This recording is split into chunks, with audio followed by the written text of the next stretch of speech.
안녕하십니까. 한은주 선교사입니다.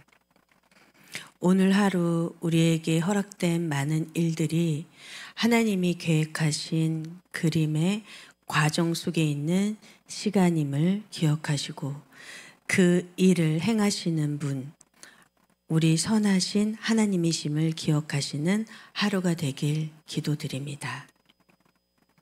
여러분, 하나님이 선하시다는 것을 믿으십니까?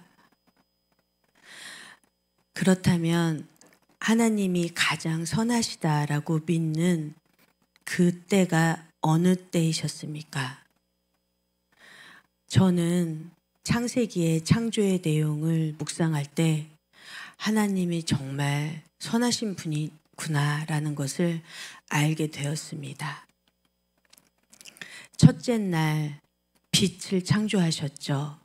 그리고 둘째 날 궁창, 하늘이죠. 궁창 윗물, 아랫물. 셋째 날 바다와 땅과 식물을 창조하셨습니다. 그리고 4일째 무엇을 창조하셨죠? 해, 달, 별을 창조하셨어요. 네, 잘 보세요. 해, 달, 별은 원래 빛을 발하는 광명체가 아니었습니다.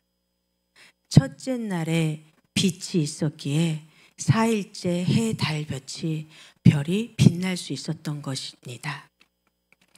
여러분, 그리고 5일째, 6일째 바다 생물, 땅의 생물, 그리고 인간을 창조하셨어요. 그렇다면 5일, 6일째 창조물을 위해서 첫째 날부터 넷째 날까지 생태계의 근원을 그 그릇을 준비하신 분이 하나님입니다. 저는 제가 이렇게 창조 첫째 날부터 여섯째 날까지 이렇게 설명하는 이유가 무엇일까요? 저는 양육을 할 때 항상 물어봅니다. 하나님이 하루 만에 피조세계를 창조할 수 있으셨을 텐데 도대체 왜 이렇게 여러 날을 나누어 다른 내용으로 복잡하게 창조하신 걸까요? 이 질문은 제가 늘 궁금했기 때문에 드리지 않을 수 없는 질문이었습니다. 여러분, 왜 하나님이 그러셨을까요? 하나님은 말씀만으로도 하루라는 날, 그 시간조차도 필요하지 않았을 수 있습니다. 오히려 날짜를 나누어서 창조하신 것이 더 성가신 일이 아니었을까요? 그런데 하나님께서는 아까 말씀드렸듯이 다섯째, 여섯째 날 생물들을 창조하기 위해서 첫째 날부터 넷째 날까지 그 그릇을 준비하신 것입니다. 저는 이 순서를 보고 놀랍지 않을 수 없었습니다. 이유는 이렇게 하나님께서는 순서와 질서가 있게 창조하신 것처럼 하나님께서 우리에게 행하시는 일도 순서와 질서가 있으시다는 것을 말씀하시는 거구나.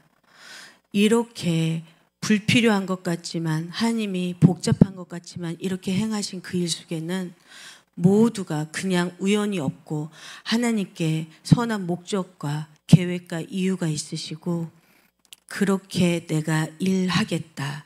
내가 그런 존재다라고 하는 것을 알려주고 나타내주고 싶었던 거였구나라는 것을 깨닫기 시작했습니다. 그러자 저에게 소망이 생겼습니다. 그렇다면 나에게 지금 지나고 있는 일이 좋은 일도 있지만 내가 조금 버겁고 괴롭고 힘든 일인데 하는 것들이 결국은 미래에 어떠한 일들을 내가 담아낼 수 있는 그 그릇을 만드는 중요한 시간과 과정이 되겠구나.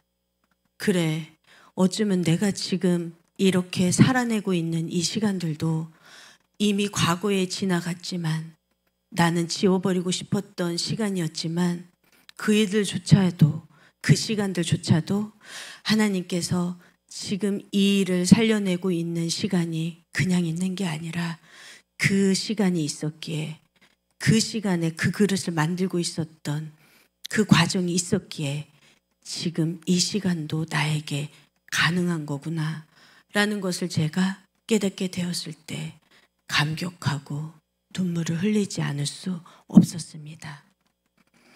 여러분들도 동의하십니까? 저는 이 부분에서 하나님이 이렇게 순서 있게 그리고 질서 있게 일하시는 분이구나라는 것을 알게 되었을 때 저에게 일어나는 벅찬 일들이 안심이 되었고, 하나님이 다 알고 선하신 목적과 계획과 이유가 있으시다는 것에 대한 믿음이 더 커가면서 감사하고 감사하지 않을 수 없었습니다. 저의 경우에 무언가 만족스럽지 않거나 그리고 무언가 잘 채워지지 않는 그런 시간들이 있을 때 구멍이 뻥 뚫릴 것 같고 제 안에 뭔가 큰 구멍으로 텅 빈 것 같은 느낌이 있을 때가 있었습니다. 그 느낌이 강하게 지배받을 때는 불안감이 올라오고 우울함이 커져서 참 많이 괴로웠던 시간이 있었습니다. 그럴 때마다 그 순간을 피하려고 다른 것에 몰입하는 그런 시간의 과정도 있었죠. 세상에서 봤을 땐 합리적이고 상식적인 수준에서 몰입하고 또 칭찬을 받은 일도 있었지만 하나님의 기준에 벗어나서 하나님 없이 나의 열심으로 채우려고 하는 그런 시간들 때문에 저에게는 괴롭고 힘든 시간이 있었습니다. 그런데 제가 아이를 임신한 순간부터 9년 만에 딸을 임신했는데 출혈이 시작되고 입덧이 심하면서 직장 생활에도 지장이 있고 제 생활의 많은 부분에 지장이 생기기 시작하면서 저는 어떠한 다른 것들로도 채워지지 않고 제가 무엇을 하여도 노력을 하여도 그 빈 공간이 더 커지고 불안감과 우울감이 더 차는 것을 느꼈던 시간이 있었습니다. 그때에 저는 오랜 시간 동안 어렸을 때부터 교회를 다녔지만 사실 결혼을 하고 교회를 다니지 않았던 시간이 있었고 그때부터는 제가 교회를 열심히 다녔던 시기이기도 하였습니다. 그래서 제가 몰입할 수 있었던 유일한 것은 큐티와 설교 말씀 듣는 것이었습니다. 내가 큐티를 하고 설교 말씀을 듣는 것이 그렇게 익숙지 않았던 시간이었지만 오로지 이거라도 붙들어 보자 하는 생각이 있었고 내 아이가 죽으면 어떡하지 하는 불안함에 설교 말씀을 듣고 큐티를 매일매일 했습니다. 그리고 말씀을 묵상하게 되는데 어느 순간 기도가 나왔고 기도를 하면서 저는 울기 시작했습니다. 그때 그 눈물의 의미는 사실 잘 몰랐습니다. 그렇게 시간이 지나갔지만 후에 복음 말씀을 배우고 제가 바로 이때 내가 원죄를 알아서 참 회개를 한 것은 아니었지만 나에게 작은 회개의 일이 시작된 거였구나 라는 것을 제가 알게 되었습니다. 처음으로 그렇게 울면서 기도하고 나서 말씀을 읽으면 무언가 꽉 채워지는 느낌이 있었습니다. 이 느낌은 제가 초등학교 때 교회를 다니면서 찬양을 부르고 말씀을 함께 읽고 그랬을 때 무언가 채워져서 제가 신나게 교회를 정말 즐겁고 기쁜 마음으로 다녔던 그때 그 잃어버렸던 기억을 되찾게 해주는 시간이 되었습니다. 그랬지. 그때도 내가 이랬지. 무언가 채워져서 내가 그렇게 신나서 뛰어다니며 교회를 다녔지. 말씀을 듣고 예배 드리는 것 이외에 짧은 구절부터 말씀 암송을 하기 시작하고 그 말씀을 소리내서 입으로 소리내서 읽고 선포하기 시작했을 때 내 심장을 쿵 하고 내려치는 듯한 무언가 내가 믿을 수 있겠다. 믿어지는 것 같은 처음 느껴보는 또한 그러한 느낌. 그리고 나서 또 무언가 꽉 채워지는 느낌. 머리가 열리고 채워지는 것 같은, 저에게는 신비롭기만 한 그 느낌들이 저에게는 엄청난 경험이었고, 그리고 그것이 바로 나를 창조하신 하나님이 예수 그리스도로 꽉 채우라고 했던 그 공간을, 나는 예수님을 모른 채 살았던 오랜 시간 동안 그 공간을 헛되게 세상의 것으로 채우느라고 바빴고, 그렇지 않아도 채워지지 않는 그 공간 때문에 우울함과 불안감에 괴로운 시간을 지냈던 거구나 라는 것을 알게 되었습니다. 그랬습니다. 예수 그리스도로 채울 수 있는 공간을 만들어 주신 하나님, 저는 너무 감사하고 기뻤습니다. 그런데 저는 사단이 속이는 거짓말에 넘어가 나의 열심으로 하나님 없이 너무 오랜 생활, 내가 주인 되어서 살았던 그 시간을 회개하기 시작했습니다. 하나님은 이렇게 내가 숨기고 싶어 했던 많은 괴로웠던 시간들, 나만 공허함을 느끼나, 나만 불안함을 느끼나, 나만 우울함을 느끼나 했던 그러한 시간들을 헛되게 하지 않으시고, 내가 예수님을 주인으로 영접하여 내가 새 생명, 부활 생명이 있는 새 사람으로 태어났을 때 그 모든 과거에 나는 괴로웠지만 그 시간들을 하나님의 선하신 목적과 이유와 계획으로 지금 내가 살아내는 시간을 살아낼 수 있도록 만들고 계셨던 그 과정의 시간이었다는 것을 확신하게 하셨고, 그리고 지금 내가 생명수로 말씀으로 담아낼 수 있는 그 사람으로 살아낼 수 있도록 하나님이 저를 만들어내고 있는 그 과정이었다는 것을 깨닫게 되었습니다. 그리고 바로 이것이 버릴 것이 없고 헛된 것이 없이 모두 생명으로 살려내시는 우리 예수님의 부활 생명의 능력이구나 라고 하는 것을 깨닫게 되었습니다. 부활 생명의 능력을 누리는 것이 바로 이것이구나 깨달을 때마다 저는 감사하고 소망이 생기기 시작했습니다. 여러분, 선하신 하나님을 말씀하는 말씀 구절이 많이 있죠. 몇 구절 읽어드리겠습니다. 시편 34편 8절, 너희는 여호와의 선하심을 맛보아 알지어다. 그에게 피하는 자는 복이 있도다.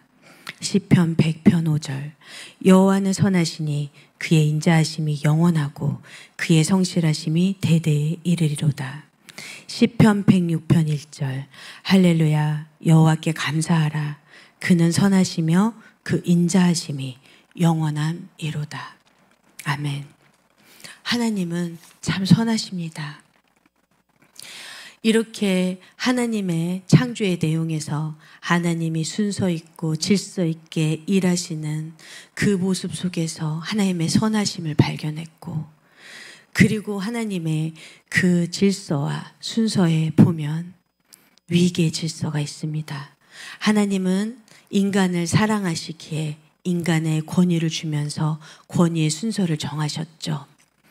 이렇게 위계 질서를 강조하신 하나님, 창조주와 창조주이신 하나님과 피조물인 우리 인간의 관계를 알게 하시고, 창조주와 피조물의 관계를 알게 하시려 권위의 질서를 정하셨고, 그리고 선악과를 심으심으로써 피조물이 창조주에게 순종할 때 얼마나 큰 축복이 있는가를 알게 하셨습니다.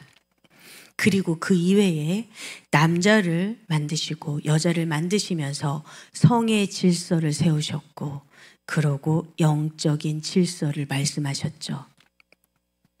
이렇게 순서와 질서를 정하신 것은 하나님이십니다. 여러분 아십니까?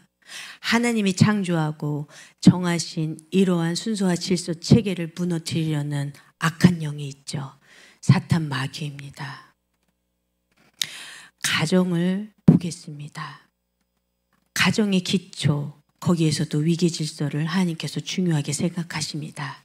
그런데 어떻습니까? 믿지 않는 부모가 있고 믿는 자녀가 있는 가정, 믿지 않는 가장, 남편, 아버지가 있고 믿는 아내와 어머니가 있는 가정, 저희는 많이 볼 수 있습니다. 그럼에도 불구하고 하나님께서는 그 가장과 부모의 권위를 존중하고 공경하기를 원하십니다. 하나님께서 세우신 그 질서와 순서는 지키라고 있고 순종하라고 정하신 것임을 우리는 명백히 알아야겠습니다. 만약에 이 순서와 질서가 무너져 있다면 가장의 권위와 부모의 권위가 무너져 자녀의 소리가 높고 아내의 소리가 높고 어떤 사회 체계에서도 위기 질서가 무너진 상태라면 그것은 하나님이 정하신 순서와 질서를 무시하는 일이고 바로 그것을 불순종이라고 하는 것입니다. 우리가 불순종하고 하나님이 정하신 것을 무너뜨리고 있는 것은 사탄 마귀가 좋아하는 일입니다. 하나님께 순종하고 하나님께 다스림받고 하나님이 이 땅에서 하나님의 나라를 사랑하는 인간을 중심으로 세우기 원하시는 그 마음을 안다면 우리는 하나님이 세우신 질서와 순서에 순종하는 자가 되어야 됩니다. 그것이 중요한 것을 알기 때문에 사탄 마귀는 그 질서와 순서를 무너뜨리는 일에 열심을 다합니다. 우리는 속지 말아야 합니다. 지금 이 순간부터라도 그 질서와 순서를 바로 잡으십시오. 그리고 이 순종에 대해서 우리는 묵상해야 합니다. 순종. 저는 말을 잘 듣고 시키는 것을 잘하는 것이 순종이라고 생각했습니다. 그런데 순종, 예수님을 묵상하면서 예수님의 순종은 그것을 뛰어넘는다는 것을 깨닫게 되었습니다. 예수님은 인간을 사랑하고 인간을 섬기려 이 땅에 오셨습니다. 그런데 인간은 어떤 인간입니까? 선악과를 먹지 말라 했는데도 사단의 말에 순종해서 하나님을 배신하고 죄를 지어 그대로 죽으면 지옥 갈 운명에 처해 있었던 저주받아 마땅한 참 불쌍한 처지에 있었던 인간입니다. 그러한 죄인인 우리 인간을 살려내라고 하나님께서 예수님 보고 죽으라고까지 하시면서 이 땅에 보내신 분이 하나님이시고 그 말씀에 순종하신 분이 예수님입니다. 히브리서 7장 21절 그들은 맹세 없이 제사장이 되었으니 오직 예수는 말씀하신 이로 말미암아 맹세로 된 것이라. 주께서 맹세하시고 뉘우치지 아니하시리니 네가 영원히 제사장이 되라 하셨도다. 가서 제사장이 되어라 라고 성부 하나님께서 예수님께 말씀하신 것은 가서 제물이 되어 죽으라라고 하신 명령입니다. 그 말씀에 예수님께서 순종하셨고 배신자인 인간을 살리시기 위해서 죽기까지 순종하신 분이 바로 예수님입니다. 여러분, 어떻게 이런 순종을 할 수 있겠습니까? 우리는 할 수 없는 순종을 신이신 예수님께서 하셨습니다. 저는 처음에 예수님이 신이라서 한 건가? 이렇게 생각했는데 알고 보니 신이시기 때문에 더욱더 그러실 필요가 없으셨겠다라는 결론이 났습니다. 독생자 아들을 보내면서까지 배신한 인간을 살리시고 그 하나님의 생명을 주기 위해서 독생자 아들이신 예수님을 죽으라고 명령하신 하나님의 마음이 느껴지십니까?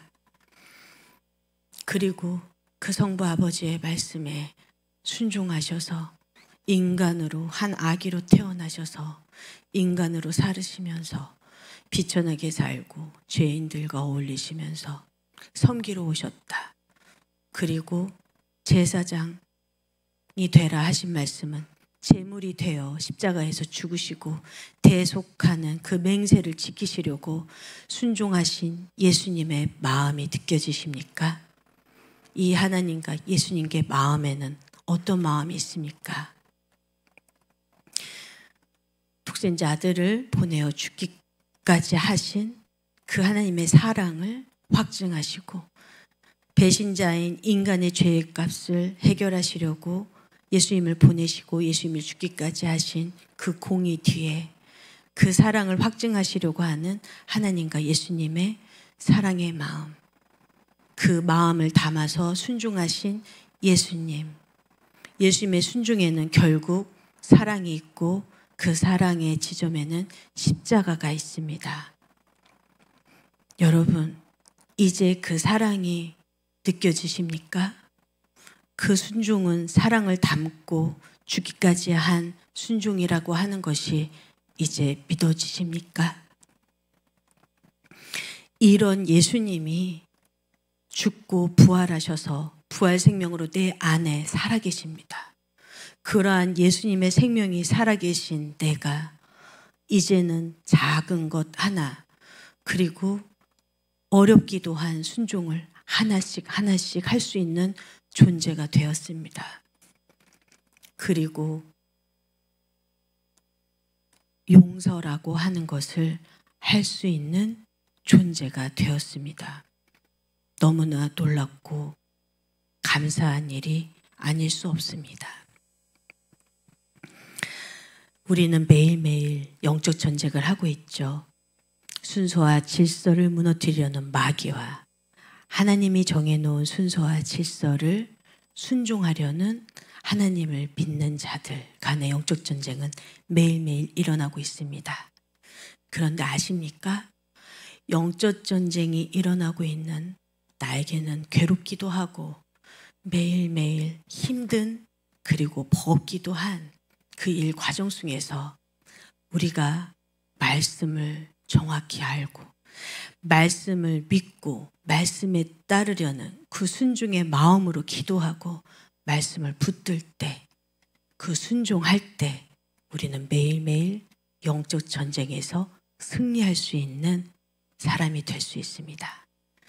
그렇게 매일매일 영적 전쟁에서 승리하는 유일한 방법은 바로 하나님의 말씀에 순종하는 것뿐이다. 우리는 이것을 알게 되어 더욱더 확신하며 주인 예수님이 주인된 삶을 살아갈 수 있는 것입니다. 이렇게 예수님과 하나님의 관계 그리고 예수님과 인간의 관계 하나님과 인간의 관계에서 공통 분모를 찾으셨나요? 그것은 바로 사랑입니다. 그리고 그 관계 속에서 그 사랑을 가득 담아낸 것이 바로 순종입니다. 그리고 사랑으로 가득 채워진 그 순종을 우리는 매일매일 하며 영적 전쟁에서 승리하고 나에게 지나가는 버거운 일들은 하나님의 그 소망과 그 선하신 계획 속에서 하나님과 예수님과 살아낼 수 있는 그 시간을 그 그릇을 만들어내는 과정이라고 생각하니 감사하지 않을 수 없습니다.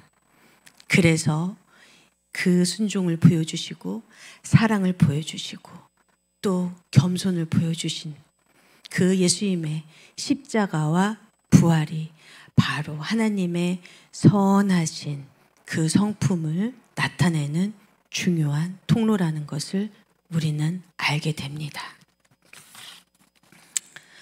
여러분, 오늘 하루도 하나님의 선하심을 깨닫는 하루가 되길 바랍니다. 그러기 위해서 우리는 회개해야 할 일을 먼저 알려주시는 예수님의 소리에, 성령님의 소리에 귀 기울이셨으면 좋겠습니다. 그리고 혹시 회복하기를 포기하셨던 분들이 있다면 오늘 이 일을 통하여 내가 회복하기를 포기했던 그 일을 다시 살려내시려고 시작하시는 그 시간이구나라는 것을 깨닫는 하루가 되시길 바랍니다. 그리고 그 예수님께 순종하는 마음으로 오늘 하루도 용서하고 사랑하는 한 분 한 분 되시고 그리고 하나님의 선하심을 알게 하시는 생명의 통로가 되는 저와 여러분이 되길 기도합니다. 감사합니다.